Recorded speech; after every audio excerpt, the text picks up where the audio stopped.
République démocratique du Congo, échanger autour des questions d'actualité.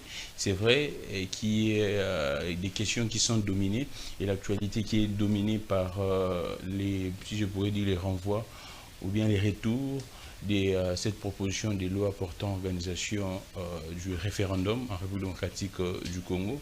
La proposition est renvoyée au Parlement, à l'Assemblée nationale. Le professeur Njoli, le rapporteur, nous a fait mention de cela et le professeur a signalé que ça pourrait être examiné tout au long de cette session budgétaire, la session de mois de septembre. Alors, on va parler avec Alain Bouloudjoa pour essayer de comprendre, tenter d'expliquer et d'éclairer la lanterne de l'opinion. Qu'est-ce que cela signifie? Est-ce c'est un abandon total ou bien c'est une stratégie politique ou soit c'est un processus juridique normal? Alain Bouloudjoa, président de son parti politique, les BAT, également leader au sein de la génération rupture, il n'est plus de la coalition C64, là il n'y a plus de débat. On ne va pas y revenir, mais on va tenter de parler de la date butoir de la coalition C64, parce que quand cette date était annoncée, Alain Bouloudjoa était encore au niveau dans la coalition C64. Alain Bouloudjoa, je pense que la santé, ça va. Oui, Dieu fait grâce. En tout cas, bonjour à vous. Merci pour l'opportunité. Alors, Alain Bouloudjoa, ces derniers temps, vous êtes dans tous les médias. C'est vrai comme d'habitude, mais du moins, moi personnellement, j'ai senti que la pression, l'intensité de la communication aurait, j'ai mis ça au conditionnel, aurait un peu augmenté. Ça s'intensifie de plus en plus. Et qu'est-ce qui se passe? C'est parce que vous devrez sensibiliser l'opinion, la population, ou bien il y a... Non, mais au contraire, je parle de moins en moins. Contrairement au temps d'avant, je parle de moins en moins. Ouais. Mais ce qui est vrai, on parle plus de moi. Ah, on parle plus de moi parce que justement, il y a eu beaucoup de réactions par rapport à mes propos, par rapport à des suspicions, par rapport à tout ce qui s'est dit. Je crois que ça augure déjà qu'effectivement, il y a quelque chose de bon qui pourra éventuellement nous arriver. Bon, vous les faites sciemment? Non, les gens réagissent à ce que nous disons. Les gens réagissent à ce que nous disons. Et je suis sûr et certain, même suite à votre émission, il y aura certainement des réactions. Parce que les gens ont la facilité de ne pas bien nous comprendre. À un certain moment, nous comprenons pourquoi ils ne nous comprennent pas. Parce que justement, ils n'ont pas... l'essentiel d'entre eux n'ont pas la liberté d'esprit, la capacité analytique. Et ça fait que à chaque fois quand nous prenons parole, ils donnent l'impression de ne pas bien nous comprendre. Alors, Alain Bouloudjoa, c'est vrai que nous allons parler de l'actualité politique, parler de ces renvois au niveau du Parlement, mais parlons un peu de l'économie. Vous êtes un économiste et là, c'est votre domaine un peu de prédilection.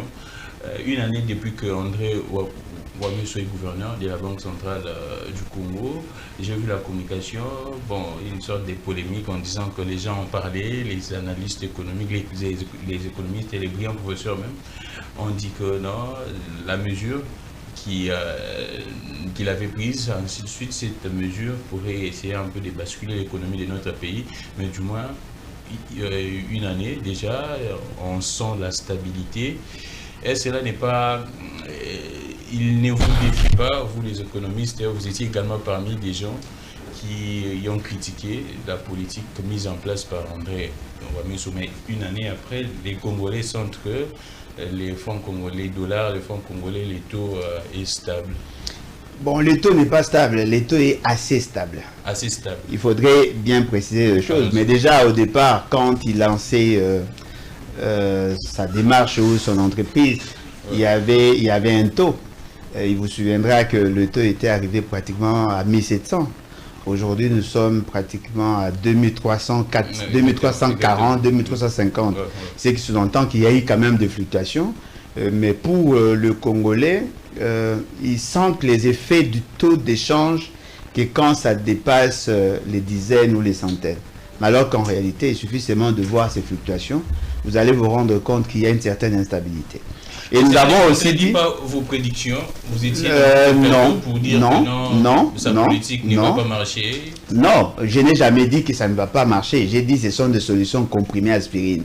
C'est-à-dire ce sont des politiques conjoncturelles que l'on pourra éventuellement utiliser. Et il n'est pas le premier à l'avoir fait. Je l'ai démontré ici dans votre plateau. Il n'était pas le premier, il ne sera jamais le dernier parce que ce sont des instruments qui sont généralement utilisés. Nous avons dit que ça aurait un impact sur la demande globale. Je crois que c'est ce que j'avais dit. Et aujourd'hui, vous allez vous rendre compte que cela a touché effectivement les finances publiques. Cela a réduit l'offre comme la demande de biens et services sur le marché. Alors, nous avons aussi démontré que cette politique ne pouvait pas être prise de manière isolée de politique globale de l'économie parce que ça a des liens avec l'économie, le politique budgétaire et même le politique de prix. Ça a des liens sur l'économie globale en termes d'offres et de demandes. Et nous avons senti qu'effectivement, cela a mis en mal l'atteinte des objectifs budgétaires. Parce que l'État était appelé, n'est-ce pas, à maximiser les recettes, à mobiliser plus de moyens. Mais cela n'a pas permis au gouvernement d'atteindre les assignations justement parce qu'il y avait des réajustations ou des ajustations par rapport aux objectifs et monétaires et objectifs financiers. Alors, mais si vous pourriez faire, bon, je ne parlerai pas d'un bilan, mais si vous pourriez évaluer son action sur 10, combien vous pourriez coûter André Ouamé sur la tête de la Banque centrale? Bon, si on doit le comparer avec la norme, je crois qu'il est en deçà de la moyenne. Non, mais si on doit le comparer par rapport à la dame qui était avant, je crois qu'il peut avoir au-delà de la moyenne. Si il faut comparer André Ouamé par rapport à la norme. Non, il vaut mieux que la dame qui était là. Mais par rapport à la norme. Mais par rapport à la norme, c'est en deçà de la moyenne. Et qu'est-ce que vous pourriez lui prodiguer comme expertise, conseil? Non, mais c'est juste prêter oreille à ce que les autres disent.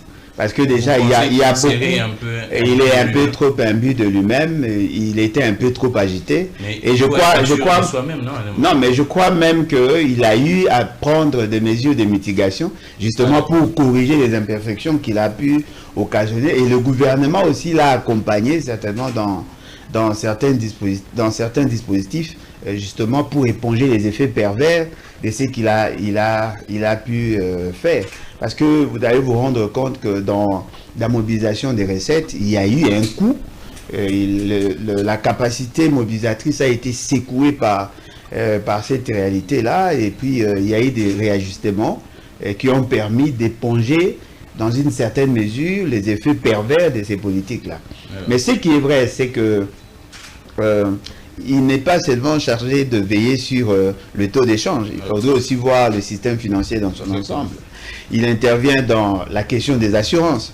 Et là, il y a encore des faiblesses parce que il est membre du conseil d'administration de Arca. Aujourd'hui, les gens se plaignent par rapport à la gestion de cette réalité. Nous voyons la circulation de la monnaie. Lui qui prétendait vouloir dédollariser l'économie. L'année prochaine. Il a envisagé de dédollariser en oubliant le rôle que joue le dollar dans notre économie.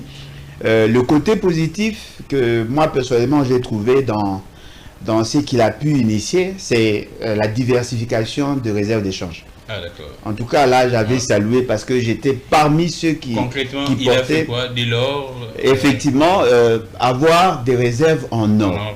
Parce que les réserves en dollars, aujourd'hui, il faudrait savoir qu'au regard de réalités qui sévit dans le Moyen-Orient, avec tout ce qu'il y a comme bipolarisation, tant du côté politique international que du côté politique monétaire international, cela avait une incidence sur la fonctionnalité de notre structure économique. Mais lorsque nous arrivons, n'est-ce pas, à diversifier les réserves d'échange, eh bien, les dollars et l'or ont tendance à ne pas fluctuer de la même manière au même moment.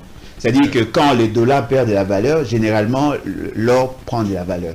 Et cela va faire en sorte que nous soyons dans un contexte d'équilibrage qui pourrait éventuellement faire bénéficier à l'État les externalités négatives de la fluctuation monétaire en épongeant les effets par la valeur de l'or. Ah, d'accord, là c'est intéressant. En parlant effectivement des réserves d'échange en or, là je pourrais saluer également le travail qu'a monsieur le DG, Maître Joseph Kazibaziba au niveau des DRC Gold Trading, parce que cette entreprise de l'État est parmi celles qui également contribuent dans cette activité pour conserver ou soit mettre les réserves d'échange en or. Alors, bon boulot à Maître Joseph Kazibaziba, DRC Gold Trading. Alors, nous allons passer nous revenons pour clôturer cette session économique. Alors, Alain Bolodjoa, si vous pourriez, est-ce que vous pensez qu'on doit les maintenir? Maintenir qui? Ouamesso à ses postes, ou bien on doit... Non, mais la question là, elle est essentiellement politique. Et ça serait mieux de les maintenir ou bien il faudrait changer, voir... Bon, les changer, ça peut être nécessaire, mais pour les remplacer par qui? C'est ça la grande question. Et les changer pourquoi? Parce que c'est qui est vrai, la stabilité de l'institution banque centrale dépend aussi de la stabilité du comité de gestion du gouvernorat. Parce que à force d'échanger de manière récurrente, ça crée un dysfonctionnement systémique par rapport à la gestion du personnel ou aussi par rapport à la fixation des objectifs. Il est généralement désiré de garder plus longtemps un gouverneur pour arriver à mettre en place ces stratégies. S'il a été choisi par rapport à des aspects techniques, il pourrait être maintenu par des aspects techniques. On ne va pas le faire partir par la volonté politique, parce que nous devons savoir que la Banque centrale, c'est un domaine très sensible, et surtout que c'est elle qui est chargée non seulement de veiller sur la stabilité du système financier, mais en même temps aussi, c'est effectivement, c'est tous ces éléments-là qui entrent en ligne de compte. Donc, il faudrait qu'il y ait une certaine stabilité, mais généralement, l'entrée comme le départ d'un gouverneur de la Banque centrale, d'abord commence par les textes qui régissent cette institution et par la suite, par la volonté politique. Et donc, voilà, on ne peut pas faire partie un gouverneur juste parce qu'il y a un opposant qui est passé par la télé, à la télé pour dire oui, il est bon, oui, il est mauvais. Non, il faudrait d'abord l'apprécier par rapport aux indicateurs des objectifs qui lui ont été assignés.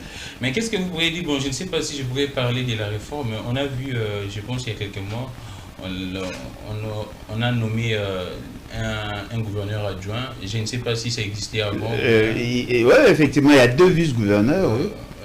Il y avait deux vice-gouverneurs. Il y avait, je crois, Fikiri avec un autre monsieur. Oui, ça date, c'est depuis longtemps. Hein, même à l'époque de... il y avait un autre gouverneur là de Djamboleka et même Massangu Moulongo. Il avait des vice-gouverneurs. Donc ce n'est pas une... Non, c'est une ancienne pratique. Mais par rapport à M. Félix Sekedi, il avait remplacé la dame qui était là, la dame excessivement incompétente. Non, Moulongo. Elle a été remplacée et les vice-gouverneurs étaient restés. Mais maintenant, on fait partie des vice-gouverneurs, on les remplace. Apparemment, il sait pourquoi il est fait. Ce qui est important pour nous, ce sont les résultats. Merci beaucoup Alain Bolodjoa. On boucle cette session économique.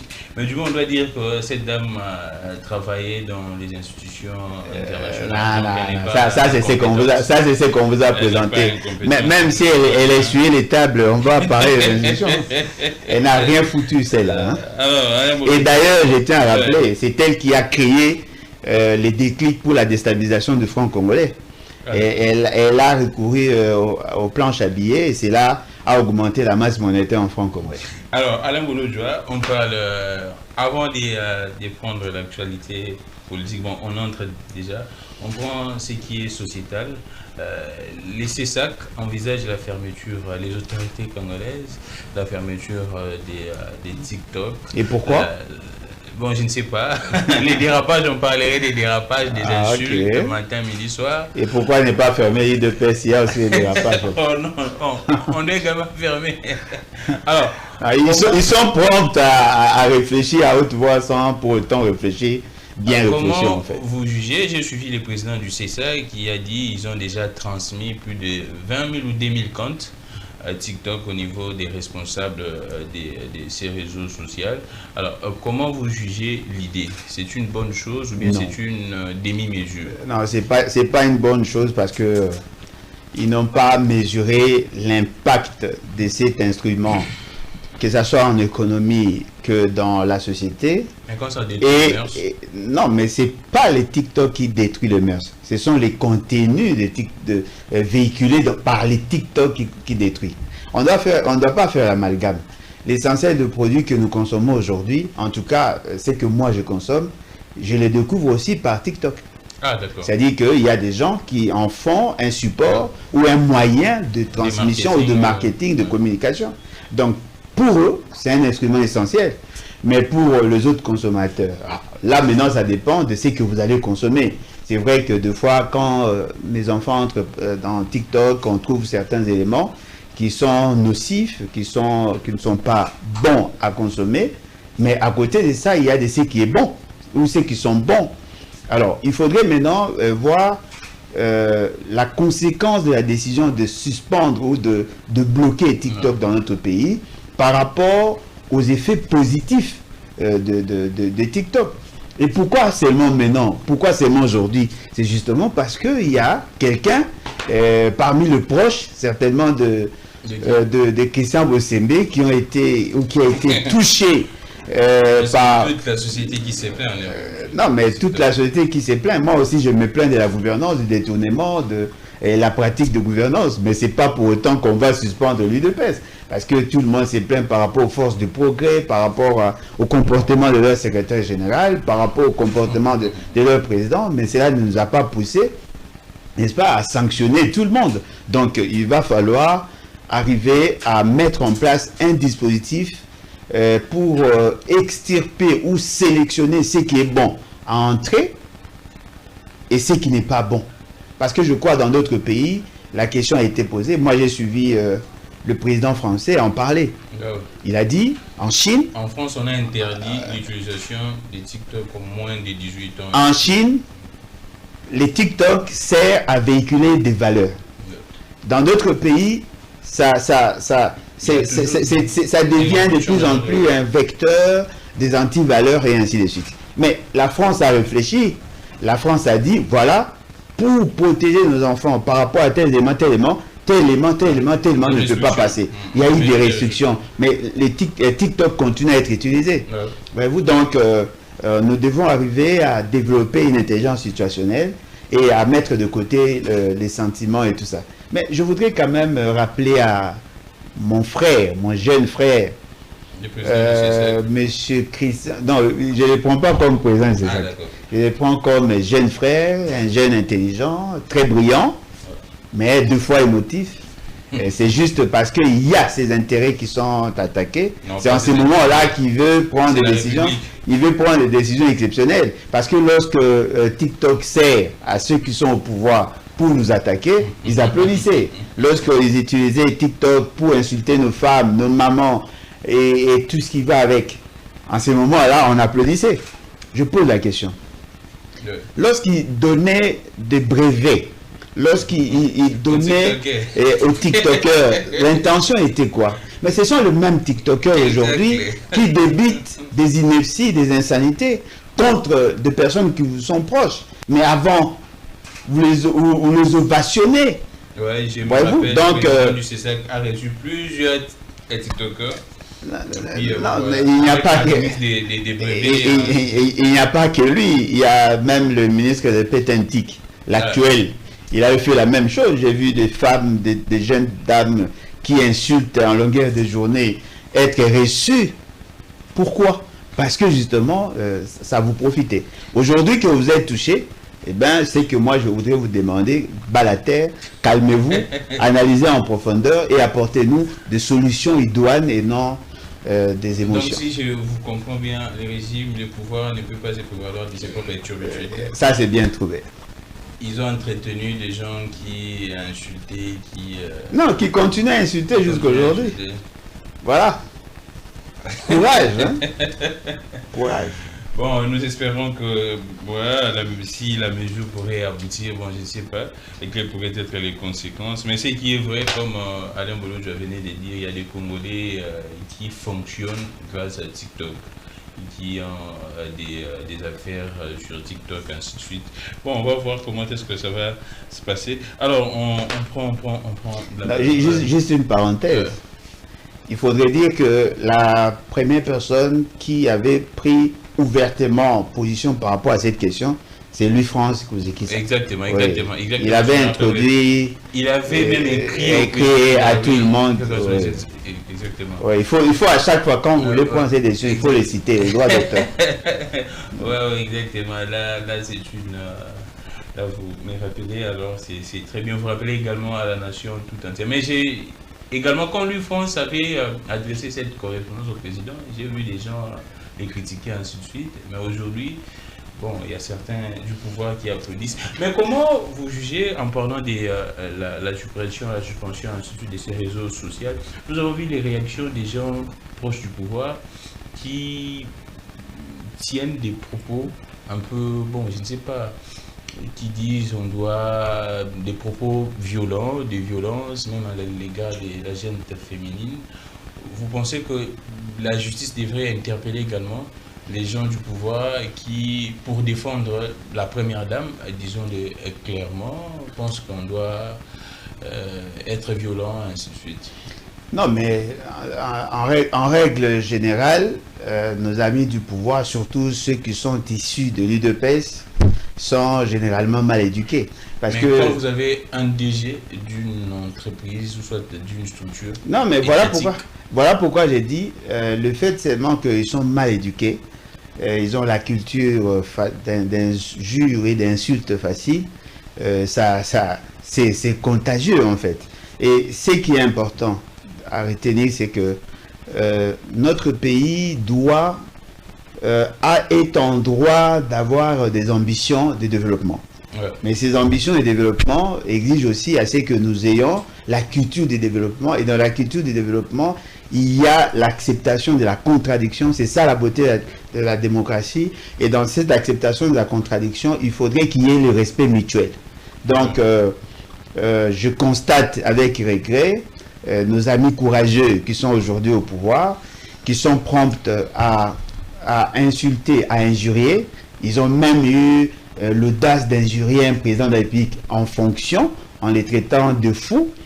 Eh bien, moi je comprends que c'est la ressort, relève de leurs caractéristiques en tant qu'organisation politique, en tant qu'organisation sociale.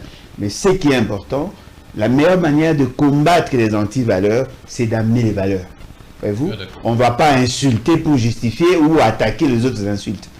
Et généralement, ceux qui nous insultent, généralement, trouvent une brèche dans notre comportement.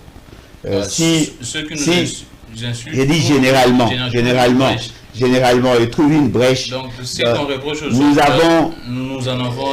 fort malheureusement, nous avons connu plusieurs premières dames. Et aujourd'hui, je sais que Maman Olive était aussi première dame, sauf peut-être erreur de ma part. Elle était première dame. À l'époque, il y avait les réseaux sociaux. Ceux qui l'attaquaient ne pouvaient pas démontrer ce qu'ils disaient. Mais aujourd'hui, apparemment, il y a une certaine facilité aux gens d'attaquer, d'insulter. Alors, tout en condamnant le fait d'avoir insulté naturellement.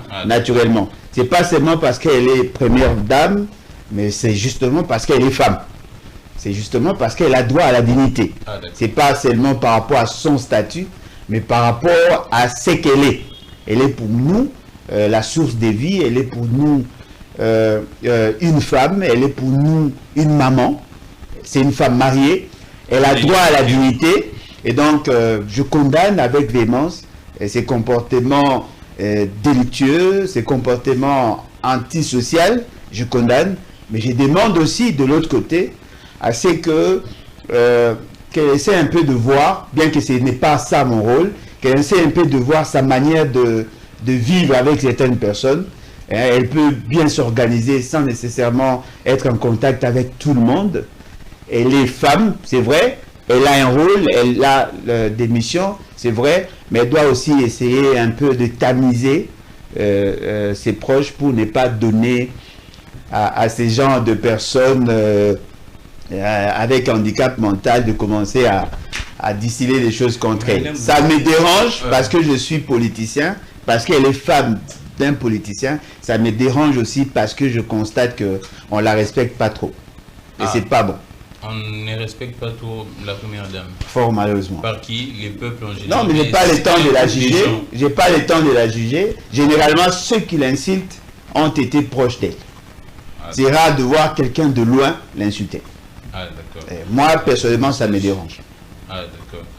Merci beaucoup, Alain Bolo-Joie. Les messages est passé. Nous allons très rapidement parler, c'est vrai, on va revenir prendre d'autres questions, mais on parle de la politique.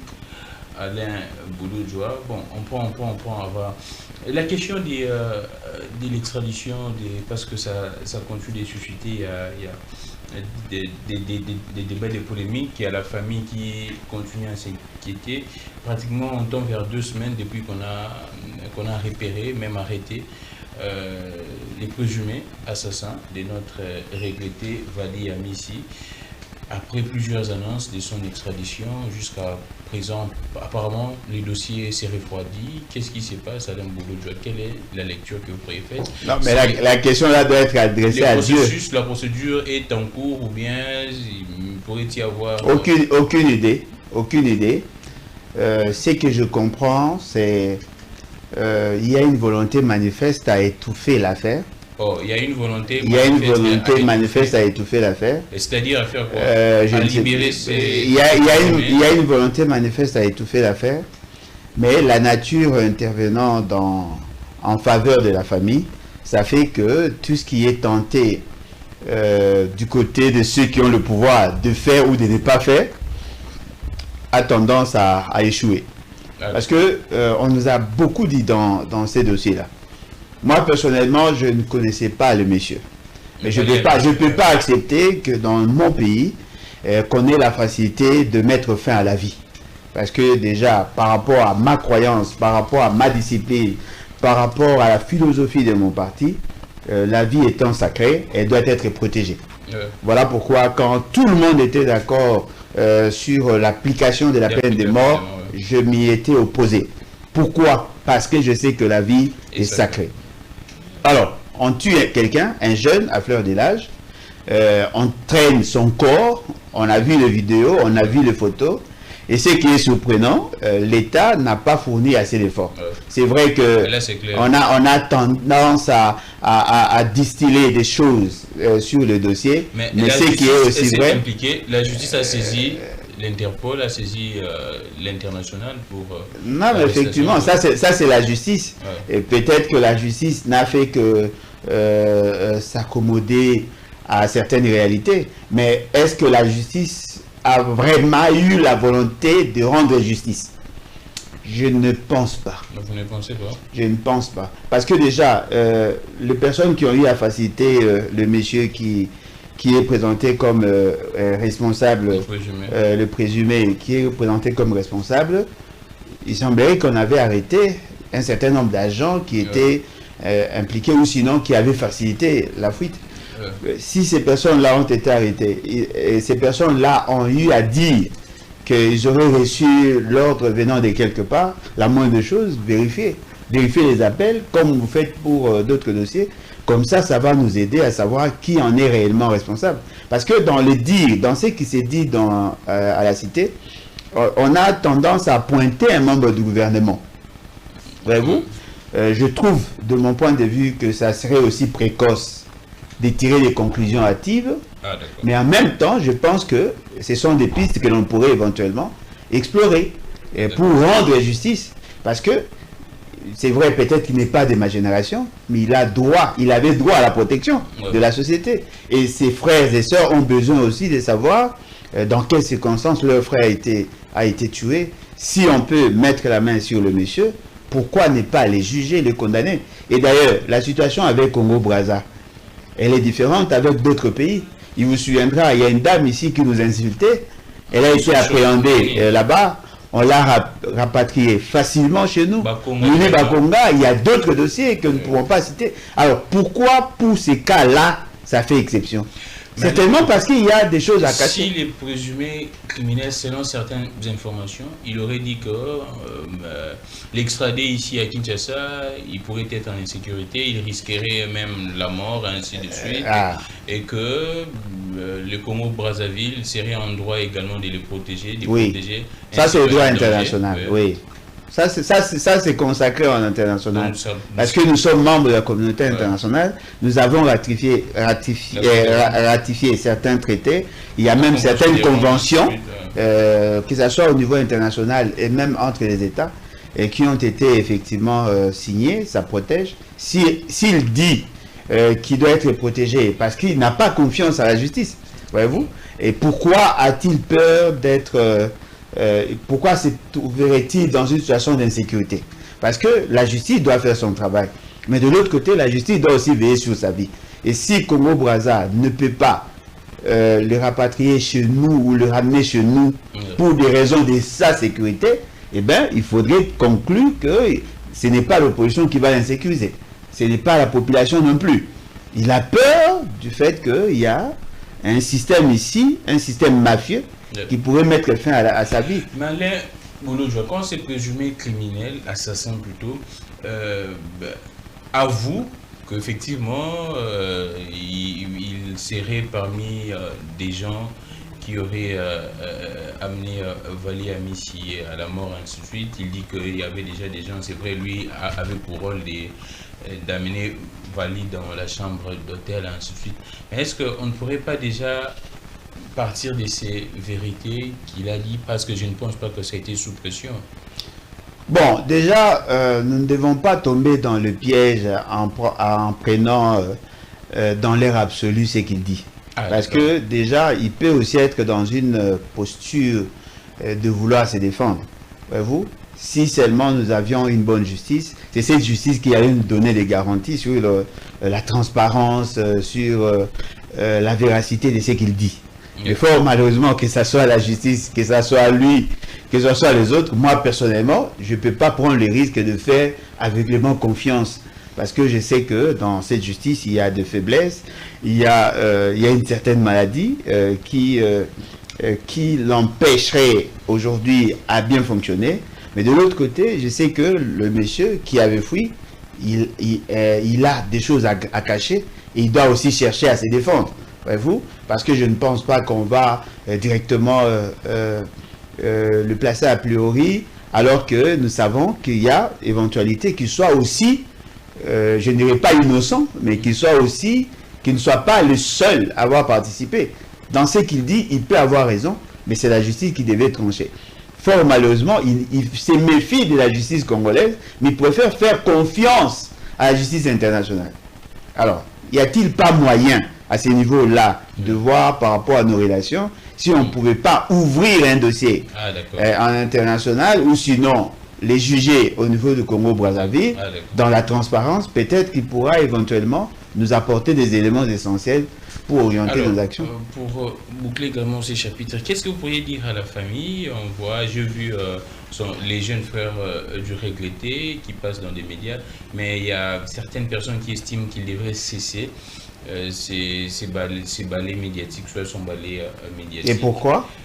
Parce que, bon, je ne sais pas, il y a certaines personnes qui parleraient qu'il s'exposerait. S'exposerait contre qui? Bon, là, je ne sais pas également. Ah, mais voilà. Mais qu'est-ce que vous pourriez dire à la famille? Moi, je l'encourage à faire plus. Et je crois que tout frère, vivant ou mort, souhaiterait toujours être défendu par le membre de sa famille. Donc, moi, je ne suis pas de la famille de Chéribon ou Kende, mais je continue à porter le dossier. Parce qu'il fut mon vieux, on vivait ensemble, on était souvent ensemble, on échangeait même certaines informations avant qu'il ne quitte la majorité présidentielle et même pendant qu'il voulait quitter le gouvernement. C'est-à-dire que c'est quelqu'un que je connaissais, il venait chez moi, j'allais chez lui, on échangeait. Donc, le lien de famille ou le lien, les relations entre individus interpersonnelles demandent à ce que nous soyons tous gardiens de l'autre. Alors moi, je l'encourage. J'ai eu à assister ou à participer avec lui dans un espèce de Stani Bouchakira. Fort malheureusement, ces jours-là, il y avait un problème. Et tout ce qu'on avait compliqué les choses. Donc, je ne sais pas qu'est-ce qui s'est passé. Ma présence, souvent, ça dérange. C'est-à-dire qu'il y avait effectivement un souci. J'avais commencé à prendre la parole, c'était son tour. Et fort malheureusement, c'était coupé. Et il a repris sans moi. Mais ce qui est important, moi, ils doivent compter sur mon soutien. Ah, d'accord. Je m'engage, je m'étais déjà engagé et je continue à m'engager justement pour défendre la cause de leurs frères sur ces points-là. Oui. Et donc, naturellement, ils peuvent compter sur nous. S'ils ont des informations à faire passer, nous pouvons le faire parce que justement, nous voulons que la justice soit faite et que le droit soit dit. Malien, pour vraiment finir ce dossier, qu'est-ce que vous pourriez dire pour ceux qui pensent que la maman du présumé assassin devrait être interpellée parce qu'elle connaissait là où était son fils? Est-ce légitime pour sa mère? Était-il la seule à connaître là où était son fils? Et qu'elle envoyait même de l'argent à son fils? Mais oui, en tant que maman, oui. Tant que le fils n'est pas encore condamné, et personne n'avait prouvé que c'était lui qui était derrière, la maman, en tant que maman, ne pouvait que protéger son enfant. Quoi de plus normal pour nous, les parents. Mais ce qui est vrai, en tant que citoyenne, elle ne devait pas faire ça. En tant que citoyenne. Mais en tant que maman, je comprends sa démarche. Alors, Alain Bolo, j'en prends la politique. Le président de la République demande à l'Assemblée nationale d'examiner encore, d'essayer un peu de voir cette proposition de loi. Alors, portant organisation du référendum, comment est-ce que vous, dans l'opposition, vous analysez cette action du président de la République?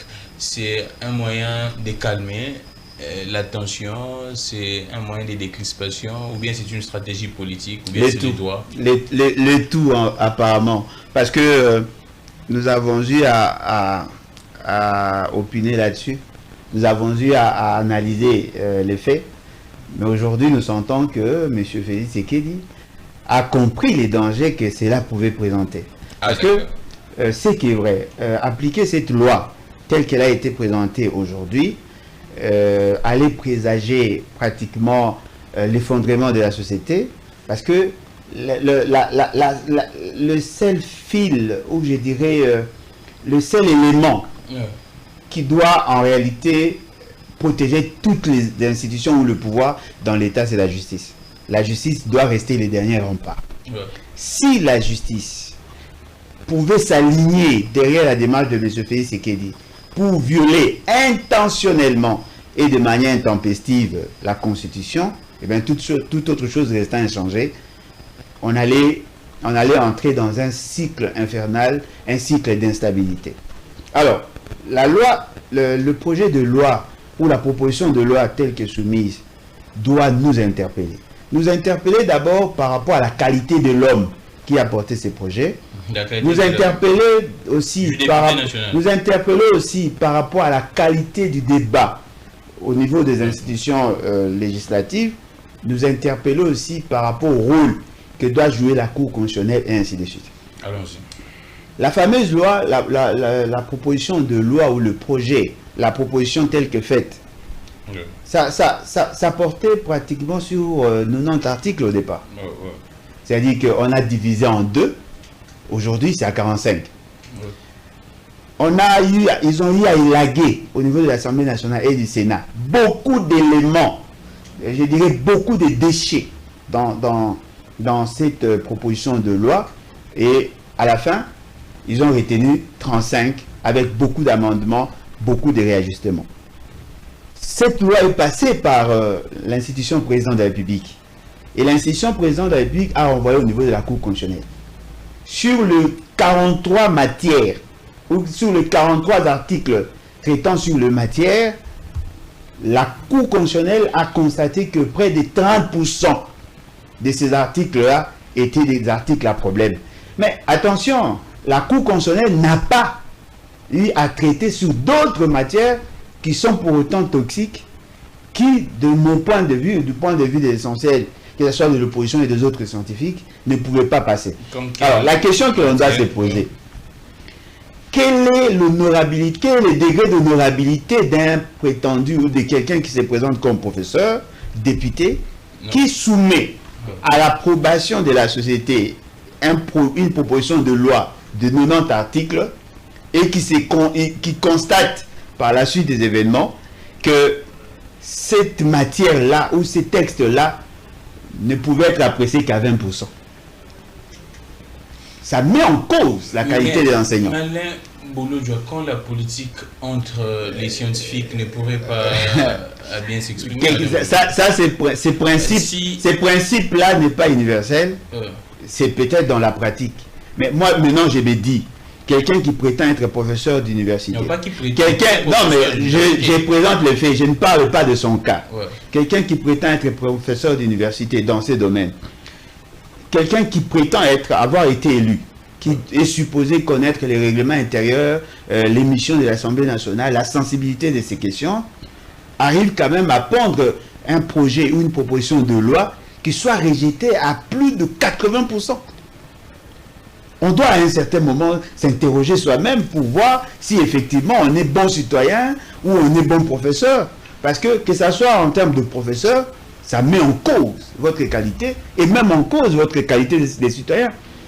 Parce que c'est une manière de coter ce qui représente réellement. C'est-à-dire qu'on l'a pris dans l'état brut, on l'a tamisé, on l'a pesé et il est sorti léger. C'est ridicule dans votre domaine qu'on vous fasse des remarques de primérien. C'est ridicule. Parce que moi, si je produis un document dans mon domaine et que ce document est apprécié à 15%, je dois m'interroger. Et voilà, c'est ça les débats. Alors, au niveau du Parlement, mais le Parlement a plusieurs cerveaux. Au-delà de membres de cabinet, au-delà des autres experts qui pouvaient être éventuellement consultés. Mais le Parlement aussi pouvait consulter la Cour constitutionnelle. C'est pas interdit. Parce que la Cour constitutionnelle est supposée avoir des experts.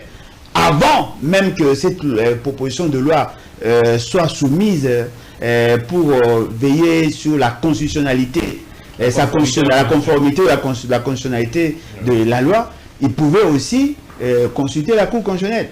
Alors, qu'est-ce que nous avons constaté?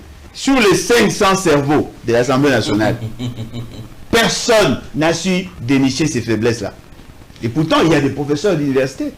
Il y a des prétendus spécialistes en droit constitutionnel, en droit public. C'est la politique, Alain Bolojua, ce n'est pas la science. Non, mais attendez. La loi n'a pas seulement que cette portée politique, mais il y a aussi un aspect technique. Ouais. Ils peuvent jouer sur le caractère, l'aspect politique, mais l'aspect technique, il y a des reproches.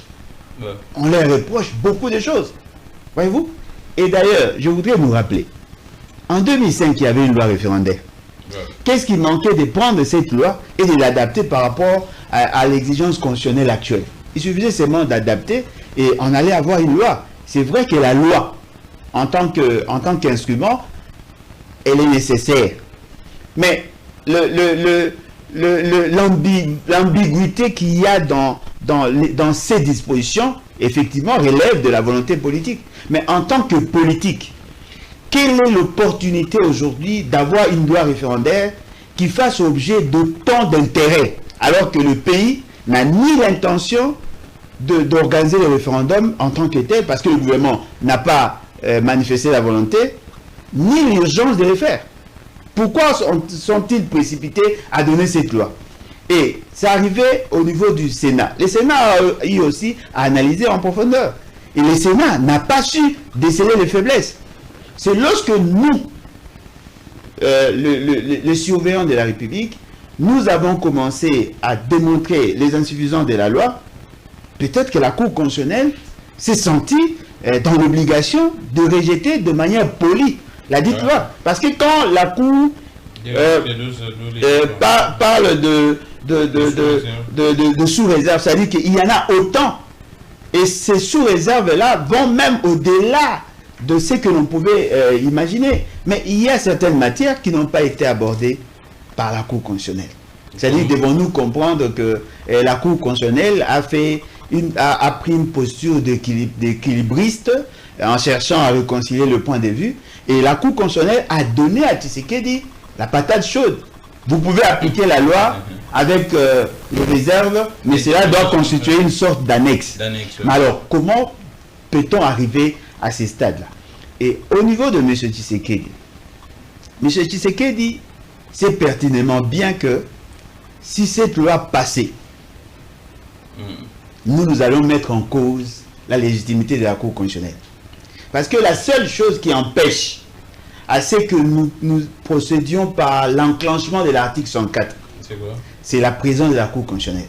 Parce que l'article 104 ne pouvait être enclenché que si nous démontrons l'incapacité de la Cour constitutionnelle à être au service de la nation. Et voilà, il a compris et il est revenu à la raison, fort malheureusement de la plus mauvaise manière, en renvoyant la loi, certainement pour une seconde lecture, parce que la loi, elle est mauvaise. Elle est mauvaise, elle est toxique, elle est sociéticide, elle est inconstitutionnelle et anticonstitutionnelle. Nous allons tenter de le démontrer, parce que la Cour ne l'a pas dit. Les articles 41 et 42 sont-ils retenus dans les réserves de la Cour constitutionnelle? 41, 42, non. Oui. Que disent les articles 41 et 42? S'il vous plaît.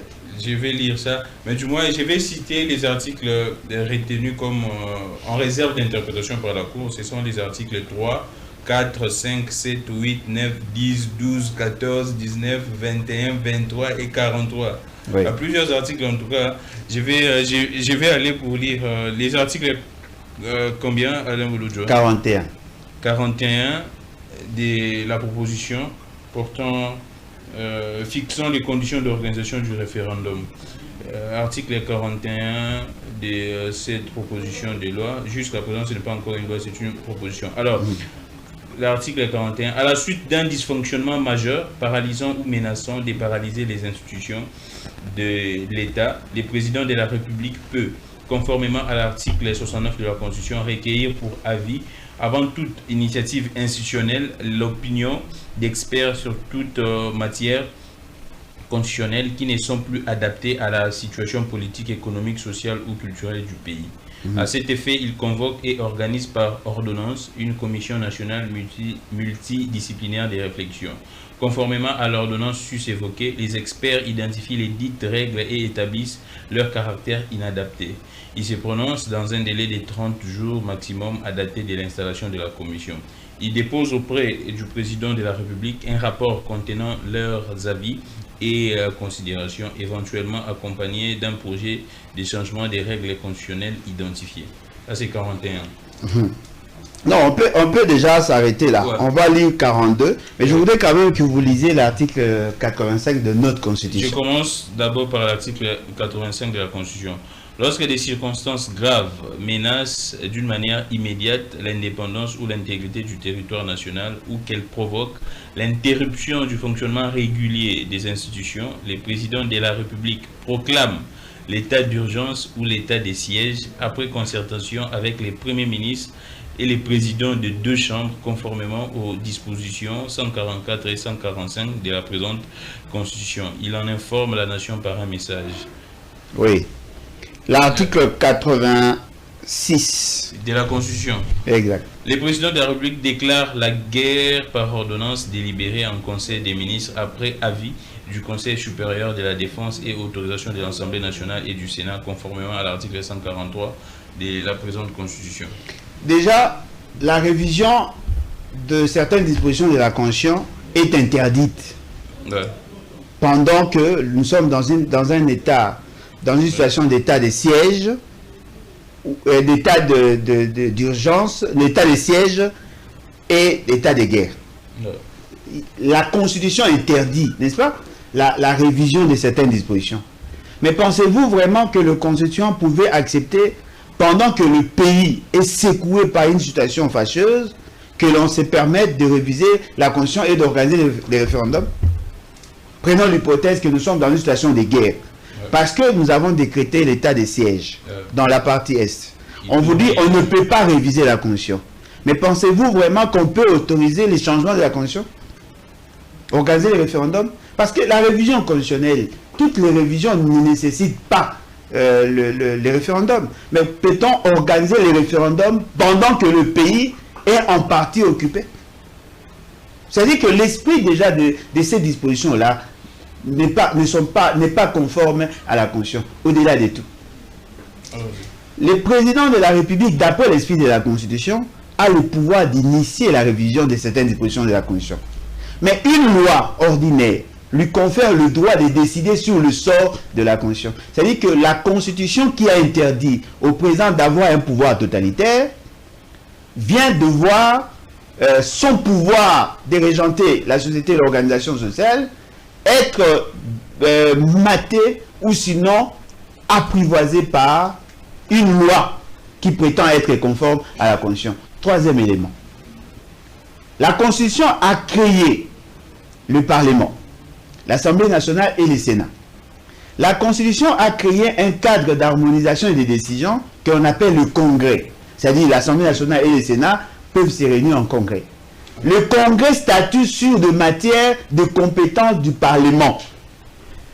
Et on va muer ce Congrès en Assemblée constituante. C'est-à-dire, l'esprit de la loi et sa lettre vient de créer, cette fois-là, une instance supérieure à la Constitution. C'est pas normal. Parce que pourquoi voulez-vous organiser le référendum? Pour soumettre un projet d'organisation sociale ou sinon un projet de constitution à la population parce que vous pensez que cette population est souveraine. Mais ce qui veut dire que le Parlement n'a pas le pouvoir de traiter sur ces matières-là. Mais dans ces matières, parmi les matières à toucher, il s'agit aussi des compétences d'un président de la République. Il s'agit aussi des compétences d'un Parlement. Mais tant que la loi et tant que la Constitution n'est pas changée, au nom de quel principe celui qui avait le pouvoir d'initiative pour la révision pourrait cette fois-là avoir le pouvoir, pas d'initiative, le pouvoir d'ordonner les changements de la Constitution? Et comment une instance qui est créée par la Constitution peut-elle avoir le pouvoir sur cette Constitution? Fort malheureusement, ils vous disent, c'est sur pied de l'article 5 de la Constitution. Mais le peuple qui se réfère à la Constitution ne peut pas avoir un pouvoir au-delà de la Constitution. La Cour constitutionnelle est supposée connaître ça. Parce que le corps constitué ne peut pas dominer sur la volonté du constituant originaire. C'est-à-dire qu'il y a eu entorse et la Cour constitutionnelle n'a pas voulu mettre en exergue cette réalité. Alors aujourd'hui, M. Félix Sekei renvoie la loi au Parlement. C'est par conformisme. Il n'a pas l'intention, il n'a pas abandonné son entreprise de vouloir changer la Constitution. Il n'a pas abandonné parce que si le Parlement va statuer sur des questions, le Parlement va certainement statuer sur des matières que la Cour constitutionnelle a mis en évidence. Mais l'article 41 et l'article 42 risquent de rester en tant que tel. Mais ces deux articles-là confèrent à Tshisekedi le pouvoir de décider sur la Constitution. S'il n'a pas le pouvoir de changer les constitutions, mais il a quand même le pouvoir de modifier les dispositions pertinentes de l'article 220. Alors pourquoi devons-nous être contents d'un monsieur qui ne joue pas franc jeu? Mais Alain Bouloudjo, il y a certains politiciens qui estiment que la session de septembre est totalement, extrêmement budgétaire. Non, essentiellement, pas totalement. Essentiellement. Et que les députés ne pourraient pas avoir le temps. Non, c'est faux. Et cette question, c'est faux. C'est faux. Politiquement, en tout cas, c'est... Non, ça, ils sont des raccourcis. C'est impossible. Non, c'est faux. C'est faux. Lorsqu'on dit la session budgétaire est essentiellement budgétaire, et la session de septembre est essentiellement budgétaire, ne veut pas dire qu'elle est totalement budgétaire. Attention avec les concepts. Voyez-vous, attention avec le vocable. Essentiellement veut dire principalement. Mais ça ne veut pas dire qu'on ne peut pas toucher sur certaines matières. Et d'ailleurs, dans l'histoire parlementaire de notre pays, il y a certaines décisions qui ont été prises pendant la session de septembre, sans nécessairement que cela soit liées au budget. On n'a pas interdit aux parlementaires de parler d'autres projets, d'autres questions en dehors du budget. Voilà pourquoi le constituant a insisté sur ces termes-là. Ce que je voudrais nous dire, c'est que M. Félix Tshisekedi va se perdre pour rien. Son souci maintenant, là, c'est négocier sa sortie. Ce n'est pas de se maintenir. Non, c'est son souci maintenant, là. C'est-à-dire que s'il doit avoir un souci, pour l'instant, ce n'est pas vouloir se maintenir au pouvoir. Parce qu'il ne le fera pas. Vous confirmez que Félix... Il ne le fera pas. Il ne le fera pas, pourquoi? Parce que personne ne va accepter que quelqu'un puisse marcher sur le pacte social juste pour se maintenir au pouvoir. Alors, s'il veut négocier son départ du gouvernement, son départ des institutions, la moindre des choses, c'est de se référer d'abord à cette fameuse loi que lui-même protège, mais en même temps s'abstenir à donner l'impression comme s'il veut défier le monde. Parce que personne ne va accepter qu'un monsieur qui est né d'une femme comme tout le monde puisse commencer à imposer sa volonté. Il y a des gens qui sont prêts, je vous l'ai dit, chaque jour, il y a des gens qui sont prêts à se battre, même au sacrifice suprême, pour que le pacte social soit respecté.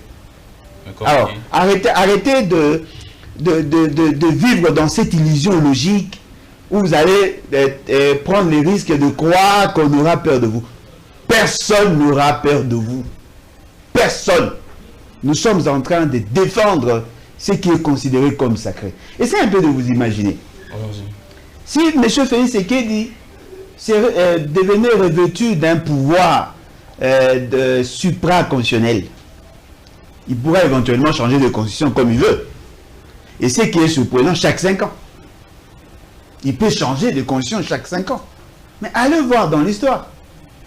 À cause des changements de la Constitution, le pays est entré dans des cycles infernaux de crises récurrentes, de crises politiques. La légitimité des institutions dépend aussi de la légitimité de la loi et de la Constitution.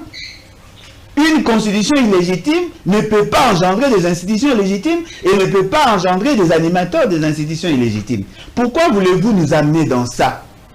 Si Tshisekedi prétend être le Saint-Père, ou sinon il croit être l'homme providentiel, mais il peut aussi proposer parmi ces brebis qui peut être son dauphin et éventuellement s'organiser. Si le monsieur ou la dame pourrait être proclamé élu et que lui serait le coach, les gérer à distance, en ce moment-là, on pourrait comprendre. Mais il ne peut pas défier ceux qui se sont battus pour avoir cette constitution. Il ne peut pas défier ceux qui sont prêts à défendre la constitution. Parce que dans tous les cas, il n'aura jamais raison. Et comme il n'aura jamais raison, eh bien, il doit se préparer au pire. Parce que je pense que seule la constitution limite le pouvoir des uns et des autres. S'il n'y a rien qui pourrait éventuellement créer des limites dans son pouvoir, il deviendra Dieu. Au moins un Dieu humain. Un Dieu comme Tshisekedi. Jamais je prendrai le risque de m'incliner devant lui et de le vationner ou de la censer ou de le déifier. C'est-à-dire que pour moi, il restera un obstacle. Aujourd'hui, nous usons des instruments démocratiques parce que nous faisons foi au système. Mais le jour où on va sentir que la démocratie n'est qu'illusion, en ce moment-là, on pourra éventuellement changer de stratégie. Et ça ne sera pas bon pour tout le monde. Alors, Alain Bouloudjoua, cette décision ne semble pas être une sorte d'application de certaines mesures de confiance, d'assurance pour les dialogues. Est-ce qu'il y aura dialogue? Il y aura dialogue. Quand? Non, mais ça, c'est pas ce qui est censé. Bien évidemment, il y aura dialogue. Parce que toutes les parties... Toujours, ou bien... Oui, si c'est ça le leitmotiv, ça c'est votre manière de percevoir. Mais ce qui est vrai, non, il y aura dialogue. Il y aura dialogue pour plusieurs raisons. Déjà, au-delà de tout ce que l'on pourrait dire, les élections vont imposer le dialogue. Les élections vont imposer. Les élections vont imposer le dialogue. Parce qu'on doit avoir une loi électorale consensuelle. On doit avoir une loi portant organisation et fonctionnement de la CNI consensuelle. On doit avoir un calendrier consensuel. Ce qui veut dire que le dialogue est inévitable. Mais ça dépend maintenant des matières que l'on doit aborder. Parce que la loi électorale doit avoir l'assentiment de tout le monde. Il faut que l'opposition, la société civile et la majorité se mettent autour d'une table.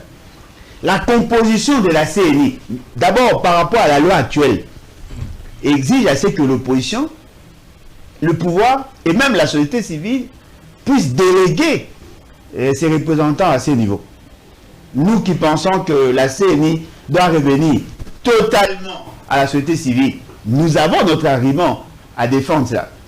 Il y a d'autres qui pensent que l'opposition à la majorité de la société civile doit avoir le quota standard, c'est-à-dire 5-5-5 au lieu de 6-4-5. Ça, c'est leur point de vue. Donc, tout le monde pourra éventuellement se mettre autour d'une table pour discuter sur l'éventualité d'aller aux élections. S'il y aura des impondérables, il va falloir que ceux qui sont à la gestion du pays arrivent à démontrer qu'ils n'ont pas été responsables de cette réalité-là. C'est-à-dire, voilà, on ne pourra pas éventuellement organiser les élections en bonne date ou dans le délai. Voilà, on voudrait réajuster d'un jour ou de 2 jours par rapport au processus électoral. Parce que n'oubliez pas que Félix Tshisekedi, cette fois-ci, il a prêté seulement le 20 janvier. Et non le 24, comme l'année, l'autre fameux mandat. C'est-à-dire que la date butoir pour la remise et reprise, c'est le 20. Mais pourrait-il y avoir des réajustements au regard de certains impondérables? Voilà pourquoi nous disons, cela doit être discuté. La CNI actuelle n'est pas digne d'être là où elle est, ou sinon les animateurs de la CNI. La CNI doit être réformée. La CNI doit avoir des animateurs qui sont pétris de valeurs, pas des immoraux, des gens qui ont vendu leurs âmes. Et donc, ces questions-là nécessitent effectivement qu'il y ait dialogue. Mais le dialogue aussi peut intervenir sur d'autres questions, des apaisements et ainsi de suite. Je prends l'exemple, l'essentiel des acteurs que vous considérez des majeurs ont des problèmes personnels avec la personne de Tshisekedi. Par exemple, Kabila a un problème personnel avec Tshisekedi. Katumbi a un problème personnel avec Tshisekedi. Qui d'autre? Fayulu a un problème personnel avec Tshisekedi, mais fort heureusement pour eux, ils ont eu le temps d'échanger, certainement qu'ils ont aplani les divergences. Et Kabound? Non, lui n'est pas dans le majeur. J'ai cité les 3 acteurs majeurs d'après votre perception de choses. Non, et donc, non, c'est un acteur. Il ne faut pas sous-estimer. C'est un acteur. Ce n'est pas un acteur majeur parce qu'il est en train de se construire. Je ne le sous-estime pas. Il est en train de se construire. Et c'est ça, hein? Non, il est en train de se construire. Et Matata? Ah, mais Matata est en train de se construire. Matata est en train de se construire. Quand vous dites des problèmes personnels, c'est-à-dire, Kabila et Tshisekedi ont un deal qui n'a pas été respecté. Profitant de la fonction, il a condamné l'autre à la peine de mort. Et Katumbi? Katumbi, c'est quelqu'un qui a financé et la famille et l'organisation politique. Aujourd'hui, on lui prive un certain nombre de droits. Ils sont même en train d'utiliser son propre frère pour les détruire. C'est-à-dire, ce sont des problèmes personnels. Les problèmes interpersonnels. Ah, d'accord. Mais... Et n'oubliez pas aussi que Katumbi était l'élu de 2028, Fayulu l'élu de 2018. Alors, Alain Bouloudjoua, c'est vrai que vous ne faites plus partie de la coalition C64. Heureusement. Mais quand la date butoir a été lancée, vous étiez là? Oui, mais j'avais protesté. Alors, nous sommes à la veille et ce renvoi intervient juste 48 heures avant cette date, les jours J. Alors, je ne sais pas. Là, je sais que ça ne vous concerne plus, cette date du 15. Mais sachant les comportements des acteurs politiques congolais, et que si Félix Antoine Tshisekedi ne prend pas son ordonnance pour la convocation du dialogue selon... Il ne prendra pas certainement. Comment est-ce que les acteurs, les connaissants, pourraient agir? Non, mais le problème, c'est que quelle était la motivation première? Parce que apparemment, c'était des actions de charme, justement, pour séduire les faibles d'esprit. La première marche a été reportée pour le 22. La deuxième marche a été annulée. Voyez-vous? La première marche visait... Non, pas annulée. Une surséance. Non, non, ils ont annulé la sur deuxième demande marche. des évêques. Non, les gens doivent apprendre à respecter l'opinion. La première marche a été reportée. Donc la deuxième marche a été annulée. Et je demande, bien sûr. Je demande de quoi? Et du cardinal. Non, mais le cardinal n'était pas membre ou n'est pas membre de la C64. Mais en tant que père spirituel... Oui, mais il peut éventuellement orienter ou conseiller. Mais ce n'est pas lui qui a annulé. Ce n'était pas sur sa demande. Il a certainement fait une proposition. Ça n'était pas sur sa demande. Je ne pense pas. Ah, d'accord. Parce qu'il n'avait pas le pouvoir de le faire. Il n'est pas politique. C'est un père spirituel, oui, pour certains.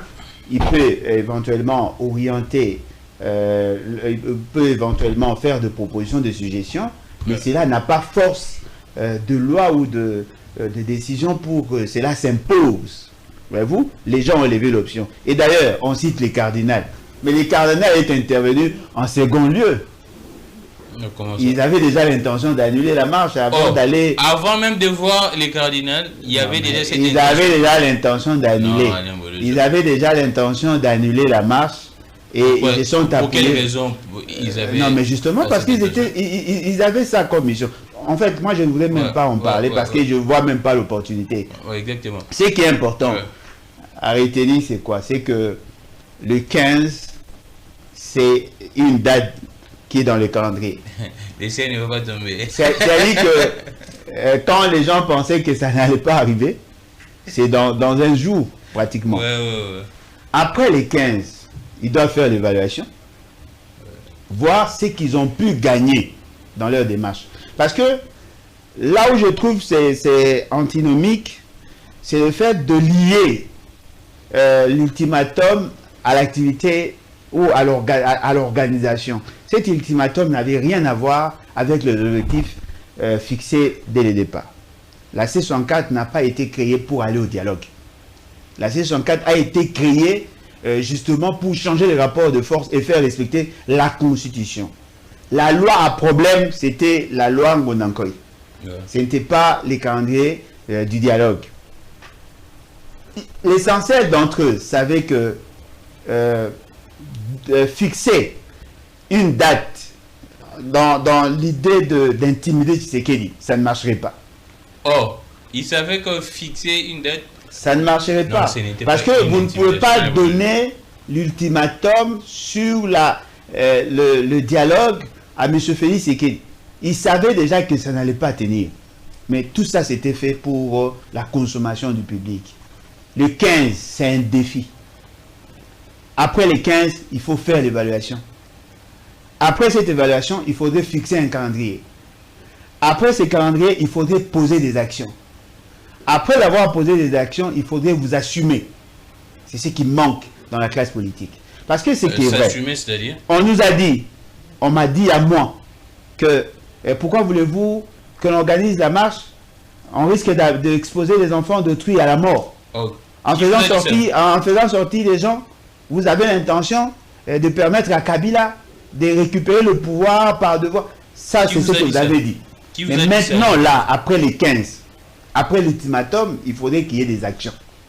S'il n'y a pas d'action, vous allez disparaître. C'est clair. S'il n'y a pas d'action... Non, mais attendez, mais vous intimidez quelqu'un. S'il n'est pas intimidé, c'est vous qui serez obligé d'être intimidé. En ce moment-là, vous allez perdre votre capital essentiel, la confiance du peuple. Voilà pourquoi je disais, la moindre des choses, il fallait d'abord respecter le 8, le 22, et après voir l'éventualité d'aller dans vos dialogues. Mais Alain Bouloudjoua, je ne sais pas si vous avez également ces informations. On apprendrait, en tout cas de gauche à droite, que apparemment dans la C64, Martin Fayoulou serait en train de se prévaloir que non, ce serait lui qui aurait un poids politique un peu consistant que les autres. Ah oui. Et que, ah oui, il n'y a que lui et Katumbi. Vous affirmez ça également? Bien sûr, je le sais. Oh, comment ça? Non, mais Fayoulou a de l'ancrage sociologique. Oh. Katoum a de l'ancrage sociologique et un pouvoir financier considérable. Est-ce qu'il y a une volonté et nous autres, nous venions seulement juste pour crédibiliser. Madame Bouloudja, est-ce qu'il y a une volonté manifeste du pouvoir en place de neutraliser la C64? Neutraliser la C64, non. Maîtriser la C64, oui. Et je crois que c'était ça la raison de cette union-là.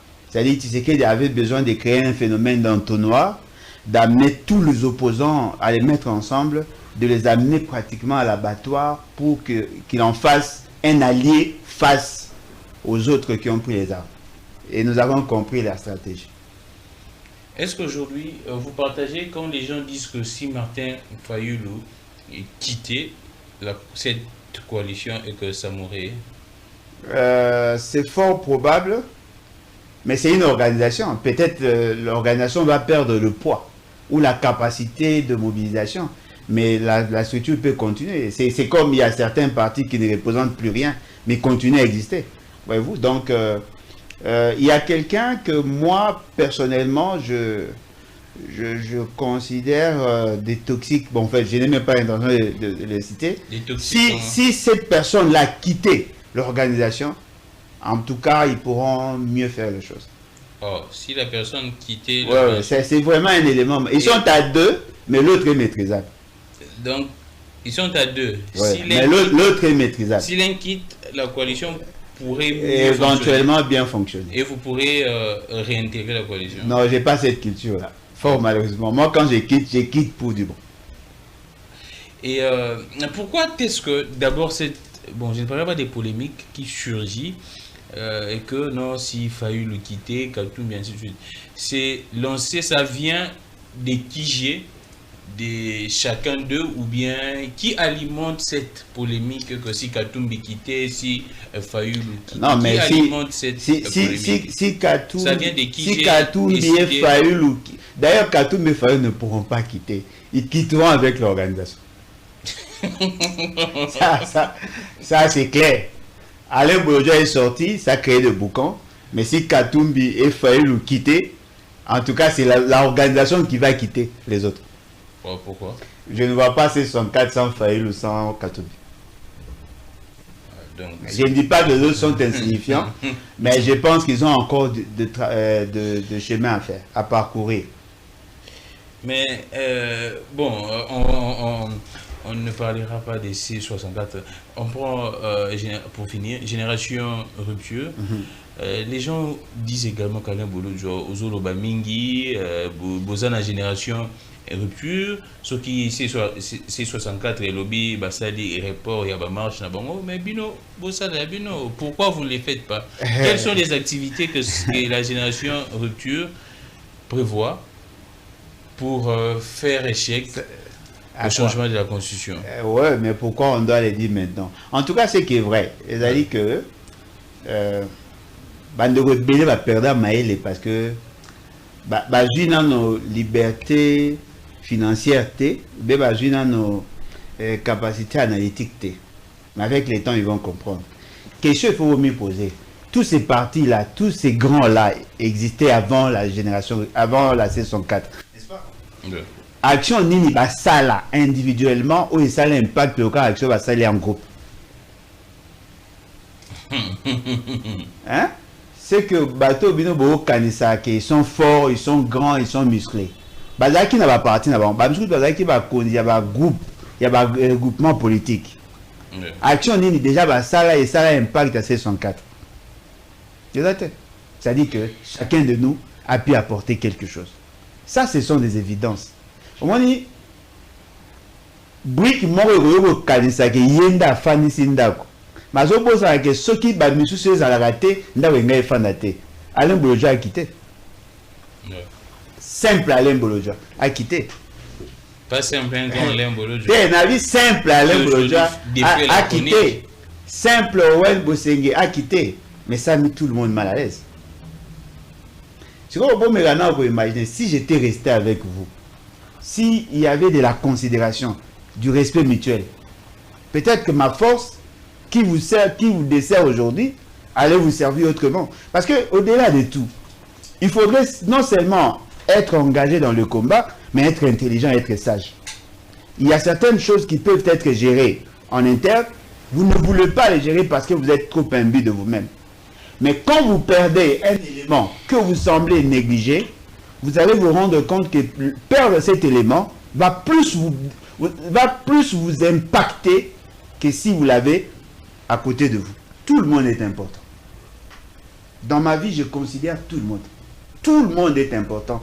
Même la domestique à la maison me sert à quelque chose. Si elle a un problème, la moindre de choses, prêtez oreille. Écoutez au moins ce qu'il vous dit. Parce que vous pouvez résoudre certains problèmes, mais avec un peu d'humilité et un peu d'amour. Comment un monsieur comme Alain Bolojua peut-il chercher à rencontrer les prétendus décideurs juste pour parler sur la fonctionnalité? Vous n'avez même pas voulu m'écouter. Mais après, vous avez proposé un texte. Parce que je suis parti. Ils ont proposé un texte. Parce que je suis parti. Parce que j'avais futigé. Mais si seulement on pouvait statuer sur ces textes-là, peut-être on allait être ensemble. Moi, je trouve que il y a des gens qui sont trop prétentieux. Il y a des gens qui sont dans trop prétentieux, trop orgueilleux. Dans la coalition. Et ils se comportent en force du progrès face aux gens qui ont combattu ce système pendant des années. Voilà, je vous souhaite bon vent. Mais si aujourd'hui Fayulu ou Katumbi vous appelez personnellement pour vous dire si possible d'essayer de mettre un peu l'eau dans le moulin et que si vous pourriez réintégrer. Oui. J'ai déjà fait où? Parce que toute le fois que je quitte. Dans le même combat. Non, mais on peut être dans le même combat sans nécessairement être ensemble. Oui, mais ne donnez pas l'impression comme si à C104. Ne pensez pas que. Ne donnez pas l'impression comme si la C104 veut dire opposition. Non, mais s'ils ont. Il y a des partis plus sérieux de l'opposition qui ne sont pas avec nous. Besoin de vous et qu'ils vous appellent, vous allez réserver un refus également, dire que non, ça ne pourrait pas être possible ou bien. Vous pourriez les écouter, dire que je les respecte, mais je ne suis pas esclave. Mais s'ils disent que non, il y a des choses, si c'est eux et si ces reproches, si ils disent que non, tiens, on a compris qu'il y a des histoires qu'il faut recadrer, corriger. Non, mais ne vous en faites pas. Ce que j'ai laissé est pire que ce qu'il y a aujourd'hui. Oui, est pire que ce qu'il y a aujourd'hui. Vous savez au moins que la conférence des présidents n'existe plus. La conférence des présidents n'existe plus. Les présidents des partis politiques deviennent des militants là-bas. Comment ça? Voilà. Donc, c'est... Alors, Alain Bolojua, ne venez même pas. Je devrais vous poser cette question, mais répondez vraiment avec toute franchise. Comme d'habitude. Aujourd'hui, ça s'est dit de partout, bon, vos détracteurs, je ne sais pas si c'est une campagne de sable, de diabolisation. Aujourd'hui, en tout cas, j'entends des communicateurs, ainsi de suite, des gens. Des communicateurs, pas leurs leaders. Qui disent que Alain Bolojua travaille depuis très longtemps pour les régimes. C'est vrai, ils avancent pour Tshisekedi, ils avancent les arguments. Est-ce qu'Alain Bolojua... Quels sont ces arguments-là? Il faut être clair. Apparemment, vous avez peur. Je ne suis pas là les dire. Pour répondre. Moi, je ne veux pas répondre à une question en fait, incomplète. Moi, j'aimerais... L'opinion voudrait être éclairée. Est-ce que le combat d'Alain Bolojua est sincère d'abord? Les combats pour le peuple. Le combat d'Alain Bolojua est sincère. Qui veut savoir si mon combat est sincère? Du pouvoir en place. Du pouvoir. Le pouvoir a commencé quand? 2019. 2019. En 2019, le pouvoir a été conçu de qui et de qui? FCC Cash. Donc moi j'ai été recruté quand, d'après eux?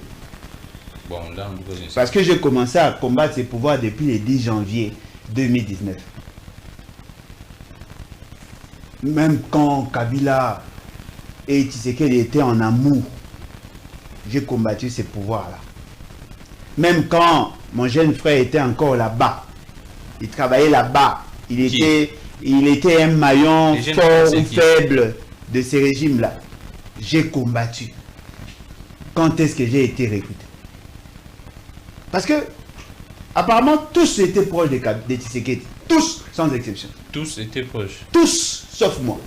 Et Fayoul. Tous étaient proches de Tshisekedi. À un certain moment de leur vie politique, ils étaient proches de Tshisekedi. Même pendant que Tshisekedi est au pouvoir, l'essentiel d'entre eux étaient proches de Tshisekedi. Qui a déjà entendu mon nom être cité en bien ou en mal par Tshisekedi? C'est vraiment ridicule de voir des gens perdre le contrôle par le simple fait que quelqu'un a quitté. Si vous pensez que j'ai travaillé pour Tshisekedi, mais vous qui venez à peine de sortir, vous qui sentez encore l'odeur de la force du progrès, vous êtes mieux placé pour le dire. Mais Alain, les gens qui les disent, ce sont ceux qui vous ont également côtoyé un certain moment. Donc, quelles sont les raisons qui peuvent vous avoir poussé à croire que j'ai travaillé pour Tshisekedi? Ne me parlez pas de ne me parlez pas de l'arrestation. Exactement. Je prends ce qui est évoqué souvent. Ouais. Pourquoi Alain Bouloudjoa n'est pas arrêté? Vous n'allez pas nous dire que non, c'est parce que vous êtes en train de respecter les textes. On voit des arrestations, comment est-ce que ça se passe dans ce pays. Mais pourquoi Alain Bouloudjoa ne fait même pas objet d'une arrestation arbitraire? Et disons-les comme ça. Arrestation arbitraire. Pourquoi Alain Bouloudjoa non, mais voilà pourquoi j'ai dit même objet d'une arrestation arbitraire. Ça demande à ce que nous adoptions une approche statistique. Il y a combien matin, midi, soir dans les médias? Matin, midi, soir, oui. Ouais. Il y a combien de personnes qui font ce que j'ai fait? Il y a combien de ceux qui ont été arrêtés? On parlerait... Et ça, on les calculait en termes de pourcentage. On parlerait on prend Chadari aujourd'hui aux arrêts. Chadari, il est arrêté pour avoir dit ou pour avoir fait. Bon, je ne sais pas. Non, mais commencez par là. Chadari, Onokomba, à part Onokomba, Kamizelo, à part lui. Jacquindal aujourd'hui. Jacquindal a été arrêté pourquoi? Bon, je ne sais pas. Pour avoir dit. Il y a Milingagno qui oui, ça fait 4. Il y a des puces romains qui ont fait la prison. Il a fait la prison. Il y a certains qui sont en exil. Non. Pourquoi? Non, s'il vous plaît. Pas objet même non, soyons méthodiques. Vous avez cité jusque-là 5 personnes.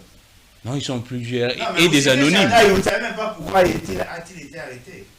Non. Je vous dis par rapport à l'opinion. Par rapport à l'opinion, à leurs opinions, ils sont au nombre de combien? Vous avez cité 5. Milingagno. Oui, vous avez cité 5. Mais ceux qui, s'il vous plaît. Vous êtes parmi les gens qui sont plus écoutés, Alain Bouloudjoa, aujourd'hui. C'est par rapport à ceux qui sont écoutés. Vous êtes parmi les gens qui sont plus écoutés. Mais Alain Bouloudjoa, tout ce que vous dites là, les gens pensent qu'il y a des affirmations graves que vous faites. Mais Alain n'est pas inquiété. Non, mais j'ai été convoqué combien de fois au parquet? Combien de fois, dites-nous? Non, mais 3 fois déjà. 3 fois déjà? Mais bien sûr. Dans quel dossier? Non, mais les dossiers par rapport à mes déclarations. Et vous partez au parquet et alors vous rentrez en homme libre? Non, mais bien évidemment.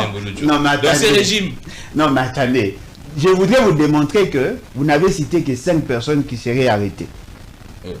Mais ceux qui passent à la télé, ils sont pratiquement une centaine. Mais des voix qui portent dans l'opposition, on ne peut pas citer 3 voix dans l'opposition sans citer les Non, dites-moi, quand est-ce qu'on a arrêté les 5?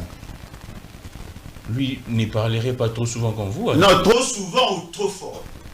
Même trop fort. Ah bon, donc je suis les seuls qui combattent sincèrement que Tshisekedi apparemment. On dit que vous êtes dans des extrêmes, des propos assez durs. Non mais donnez-moi des exemples. Assez durs, c'est-à-dire outrageant. C'est l'opposition qui dit ça. Oui. Ah bon? Donc moi je ne savais même pas que l'opposition souhaitait aussi qu'on arrête des gens. Non, on constate la réalité, mais à l'époque, l'exception de cette réalité, c'est ça. Et alors, vous voulez que je fasse quoi? Profitez-en.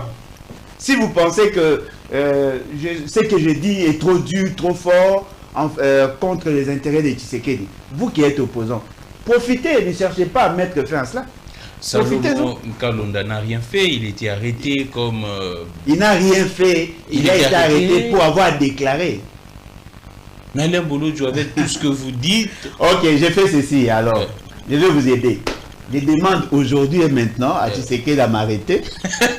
Comme je suis à son service d'après ceux qui disent, comme ça, en m'arrêtant, ça va donner l'impression que je serai réellement un vrai opposant.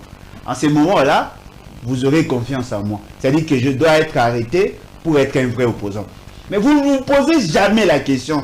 Kabila aussi a arrêté plusieurs personnes Mais Fayoulou n'a jamais été arrêté. Oh. Kaboul n'a jamais été arrêté. Denis Sessanga n'a jamais été arrêté. Etienne Tshisekedi n'a jamais été arrêté. Félix Tshisekedi n'a jamais été arrêté. Il y a des gens qui ont été arrêtés pendant que Kabila a arrêté, mais il n'a jamais arrêté tout le monde.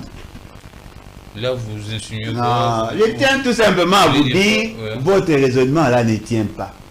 L'arrestation n'est pas un moyen de jugeage de savoir si quelqu'un est sincère ou pas. Il y a de ceux qui ont fui. Vous m'avez demandé de fuir aussi, je refuse. Oh, les gens vous ont demandé de fuir. Ah, vous savez bien comment il ne rentre pas, on va vous arrêter à l'aéroport. J'ai refusé. Soyez comme moi, sage, prudent, malin et vivez longtemps. Ce qui est important, c'est de savoir, est-ce que ce que Alain Bolodja fait, ça profite à l'opposition ou au pouvoir? Dites-le. Si vous pensez que critiquer Tshisekedi, c'est l'aider, ça c'est votre compréhension.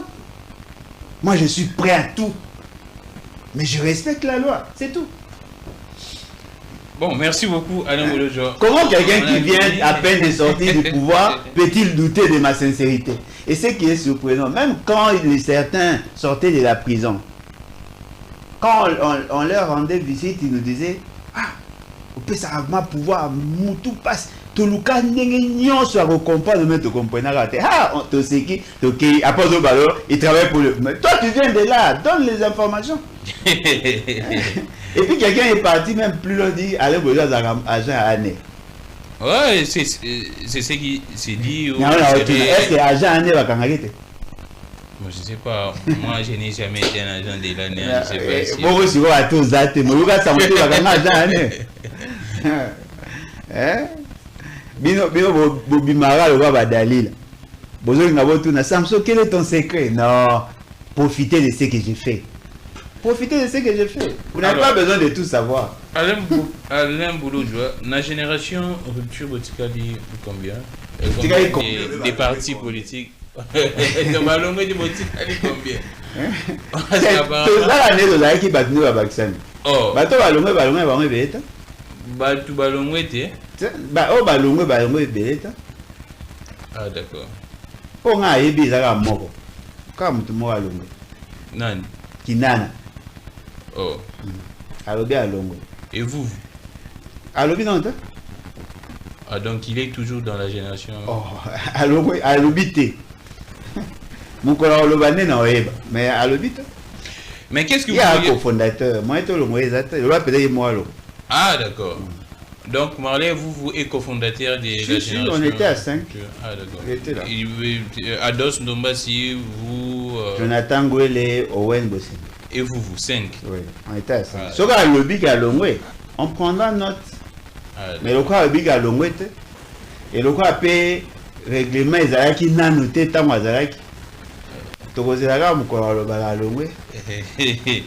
Mais pour vraiment finir, qu'est-ce que vous pourriez dire à vos deux jeunes frères? Je sais que ce sont les deux qui passent souvent dans des médias pour vous répondre.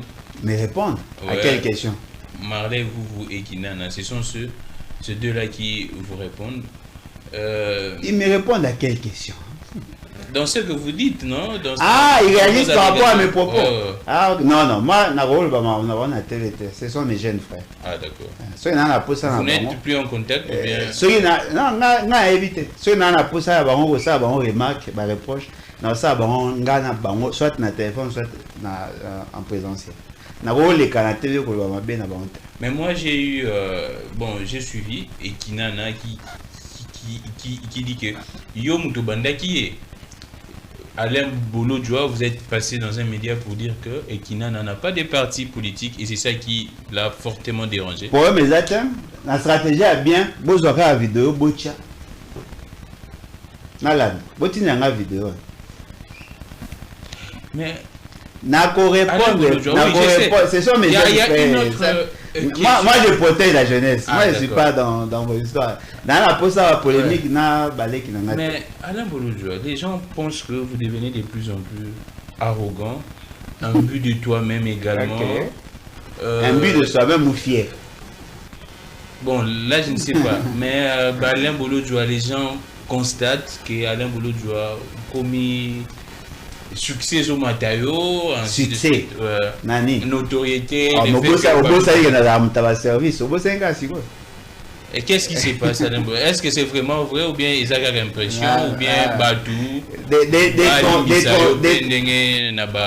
propos comme quoi par exemple ne vous ressemblerait pas comme quoi par exemple mon jeune frère à la télé quand vous parlez des Kabound par exemple que c'est non mon jeune frère il est moins âgé mais ce n'est pas un truc pour toi en tant que des leaders politiques il y a un monde ça qui n'a commis trop imbu de moi-même oui quand même boulot je commis mona qu'est-ce que ça dit il faut être clair commis mona non, commis, donc c'est-à-dire que. Ah, c'est la différence maintenant. Prenez des ailes. Non. Les gens. Alain Bolo Djao Batou, Bayebaka respectueux, courtois à l'égard de tout le monde. Ah, mais Bino Bolo tu le bas que na le bas ma bien na tiseke bakanga ngate courtoisie en bozu lango. Moi contradiction. Non, en fait, face au pouvoir, vous êtes très tranché, mais à l'égard de vos pères. Comme de l'opposition. Qui j'ai manqué de respect à qui? Kabound, mais Sessanga, vous parlez, quand vous parlez de Kabound et Sessanga, on sent que non, il n'y a pas de respect mutuel, il n'y a rien. Attendez. Et là, au moins, il y a Sabine Zaboy.